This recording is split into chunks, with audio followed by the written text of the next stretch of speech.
తెలంగాణ రాష్ట్రంలో కాంగ్రెస్ ప్రభుత్వం ఏర్పడి సంవత్సర కాలం పూర్తి చేసుకుని దేశ చరిత్రలో గత ప్రభుత్వం పాలనకు అభివృద్ధి పదంలో చూపించాలన్న ఉద్దేశంతో 10 సంవత్సరాల కేసీఆర్ పాలన చేయండి 10 నెలల్లో 12 నెలల్లో సాధించినటువంటి విజయాలను మీకు వివరించడం కోసమే ప్రజా విజయాలు ప్రజా పాలనలో తెలపడం కోసం భువనగిరి పురపాలక సంఘం ఆధ్వర్యంలో ఈరోజు జరుగుతున్నటువంటి 10-26 వార్డు సంబంధించినటువంటి ప్రజాపాలనలో భాగంగా ఈ రాష్ట్రంలో రైతులను ముఖ్యంగా మహిళా అభివృద్ధి సారకత చేస్తే ఈ ఇంటి ఇల్లాలు ఎట్లా తీర్చిదిద్దుతుందో ఈ రాష్ట్రంలో మహిళలకు ఉచిత బస్సునిచ్చి మహిళా శక్తి క్యాంటీన్లను ఇచ్చి వరంగల్లో పెద్ద ఎత్తున 1,00,000 మందితోటి మహిళా సదస్సు నిర్వహించడం జరిగింది.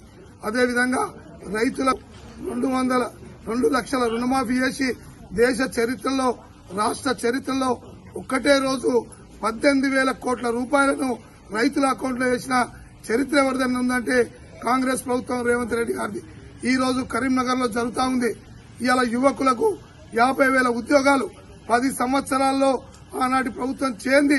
నేటి కాంగ్రెస్ ప్రభుత్వం ఏదైతే తెలంగాణ సాధన కోసం నిధులు నీళ్లు నియామకాలు అన్నప్పుడు 50,000 ఉద్యోగాలు ఇచ్చి ఇలా కరీంనగర్ సభలో ముఖ్యంగా మున్సిపాలిటీలో మన మున్సిపాలిటీ కూడా 15 పోస్టులు ఇలా మనకు అందబోతా ఉన్నాయి.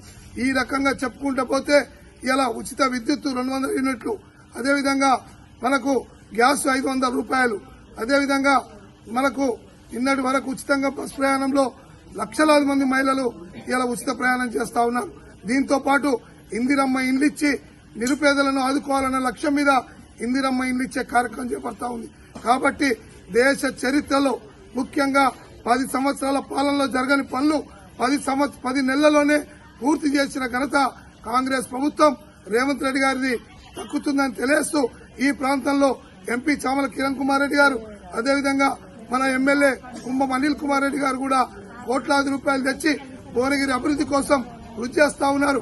ఖచ్చితంగా రానున్న తరుణంలో పెన్షన్లు, నిరుద్యోగ వృత్తి, అదే రేషన్ కార్డులు, ఇందిరమ్మ ఇండిచ్చే వరకు కూడా మీ అందరికి అండగా ఉంటాం.